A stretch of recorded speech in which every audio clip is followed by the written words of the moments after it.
شوفوا لي شوفوا لي على الذهب، ذهب يا ذهب. شوفوا لي اخواتي، بسم الله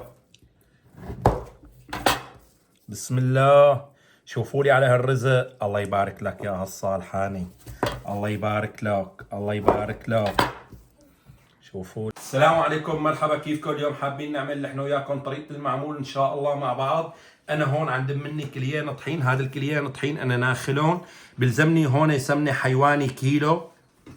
عند مني هون كاستين مي، انا هدول كاستين مي بيلزمني لهم كاسة ونص سكر، وبيلزمني 6 معالق كبار قطر جميل. اخواتي هلا انا بدي نزل الكيلو السمنة فوق الطحينات ودعكها منيح منيح لحتى تصير مثل الكريمة ان شاء الله. بسم الله. هي المرحلة كتير مهمة اخواتي الدعك فيها.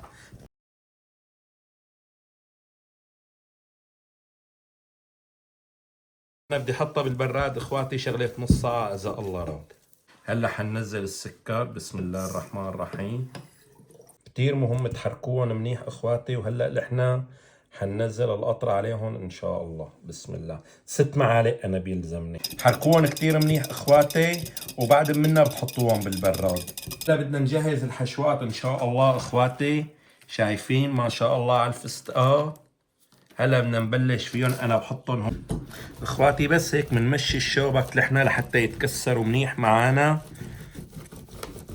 اخواتي عندي انا هون الامور جاهزه، وهلا انا بدي احط القطر. طبعا انا لحتى اشوف الكميه كفتني انا وعم الفها، ما بكتر كتير قطر. بسم الله. هلا هي الامور عند مني انا هون الحشوه جاهزه. شوفوا اخواتي كيف ما شاء الله. المهم يلف معاي انا.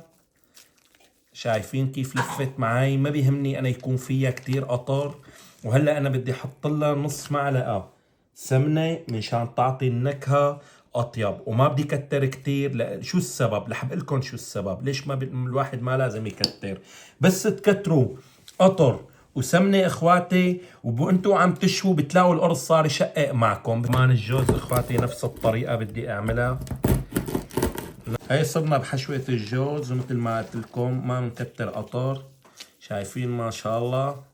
المهم تلف معنا لحنا مثل الحلاوة. هلا بدنا نحط لها كمان شوية سمنة مشان الطعمة. هي عندي انا العجوة هون جاهزة. هلا انا بدي اضيف عليهم فقط معلقة كبيرة سمنة حيواني. طبعا في ناس بتحب معاها المنكهات. هي المنكهات بيحطوا لها هين ناعم او قرفة، هذا الشيء اختياري. انا بحب فقط معاها السمنة الحيواني. هي عندي جاهزة اخواتي مثل ما احنا شايفين. وهلا نحن بناخذ التشكيلة حسب القالب اللي عنده الشخص، وبلفها بالطريقة اللي بده اياها. بعد ما تركتها نص ساعة بالبراد اعجنها رد منيح منيح. انا بهي المرحلة بدي احاول كتير ادعكها مشان نعمها كتير منيح. ده عند مني هلا ولا احلى من هيك. الامور عند مني جاهزة، وهلا انا بدي انزل عليها واحركها باصابيعي بس مشان يغبوا السوائل. بسم الله. ممنوع الدعك فيها اخواتيها. تحركوا في امورها ما احلاها اخواتي. هلا انا بدي اروح فيها للبراد اتركها نص ساعه للشد مزبوط، وبعد منا بنبلش بنشتغل فيها ان شاء الله. ولو كانت طريه ما تاكلوا هم وتخافوا تقولوا ليش هيك طريه، تتركوها نص ساعه بالبراد يا رب. هي الامور عندي جاهزه، انا كله هلا جهزته ان شاء الله، وبدنا نبلش نشتغل ونطبق مع بعض. وانا عندي القوالب هي الموجوده اللي هون، طبعا ما لها اصليه بس يعني شغاله. شو بدنا نعمل؟ هلا حناخد شقفة، بس قبل ما ناخد شقفة عملنا غطة صغيرة للطحين. بسم الله. هلا اخذنا نحن شقفة بنمدها هيك. بسم الله. هي عندي الامور جاهزة. هلا انا بدي اقطعها اخواتي على حسب القالب اللي عندي. وانا طبعا بدي اشتغل هلا بالعجوة. انا باخذ طلبي وبرجعها على البراد. هلا احنا بدنا ناخذ هون ببطن ايدنا، نعمل لها هيك، بناخذ قطعة صغيرة وبنشكلها هيك اخواتي. ما بدها شيء، طريقة كتير سهلة ولا احلى من هيك. وهي عندي احلى قطعة من فوق الفستق. انا بدي كمل حشوهم كلهم العجوة وبدي احطهم بالبراد. شو السبب؟ لانه اسهل علي دقهم بالقالب. بالفستق نحن اذا الله راد والعجوة صاروا بالبراد انتهينا منه. كف ايدنا ناخذ لنا هيك شقفة، ندعكها منيح. يا سلام، شايفين كيف اخواتي؟ هي لفيناها، ولا احلى من هيك. هاي الجوز عند مني هو شكله بيكون بيضاوي اخوات. لا انا بدي بلش بالعجوة ان شاء الله تعالى. انا هون حاط طحين ومي كمان، هي مشان تسهل عليكم اذا لقيتوا علقت معاكم او اي شيء، بس بتحطوها هيك بتنظفوه للآلة. وبامكانكم كمان تعملوا له تغبيرة صغيرة بالطحين، هيك تغبيرة خفيفة مثل ما احنا شايفين، وننفضه ما بنخلي فيه شيء بنوم. عرفتوا علي كيف؟ ومنجيب لحنا هيك القطعة ومنقول بسم الله الرحمن الرحيم بكف ايدنا طبعا.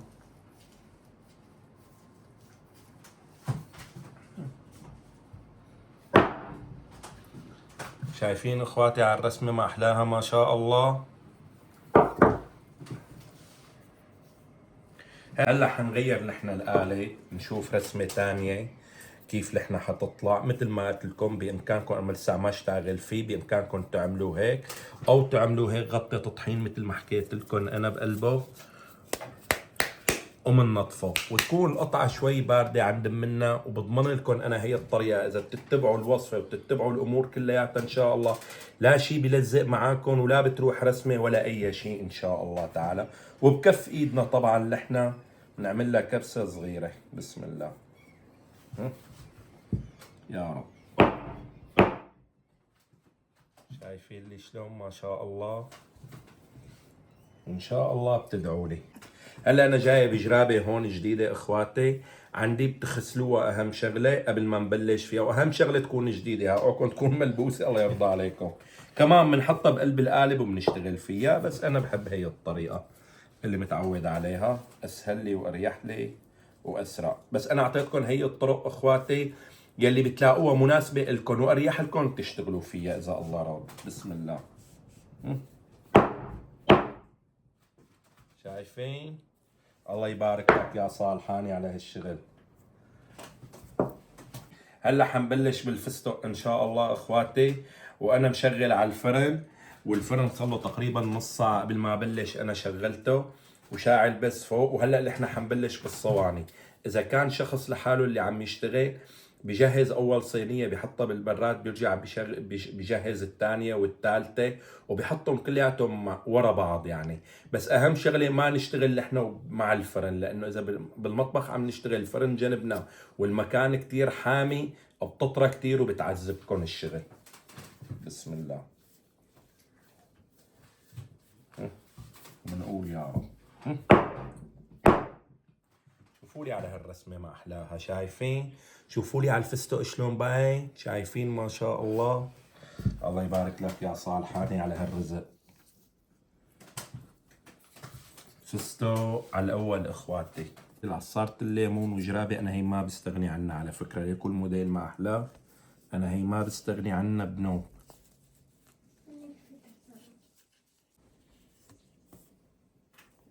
بعد ما طبعت الكل انا اخواتي طبعا حطيتهم بالبراد لحتى خلصت كل الكميه اللي عندهم مني، وانا شاعل على الفرن صار تقريبا قريب نص ساعه من فوق عشان يكون حامي مزبوط. وطبعا كل فرن عن فرن بيختلف. هلا انا بدي احط الصواني بقال عند مني كله اللي ياخذوا اللون اللي بدي اياه انا، تزهيره من فوق بعد منا بشويهم من تحت. طبعا انا بحط الصواني كلياتها اول باول وبتتموا قدام الفرن وبتخلوا عينكم عليه مشان تشوفوا التزهيره اللي بدكم اياها انتم ان شاء الله تعالى. هلا فوق فوق اخواتي شايفين كيف؟ ان شاء الله تعالى زهروا اخواتي. شايفين على المنظر ما احلاه؟ على نفس الوتيره اخواتي. وهي الفستق عنا هون اكسترا، ما اكلوا 3 دقائق بالكتير. بسم الله. الله يبارك لك يا خال.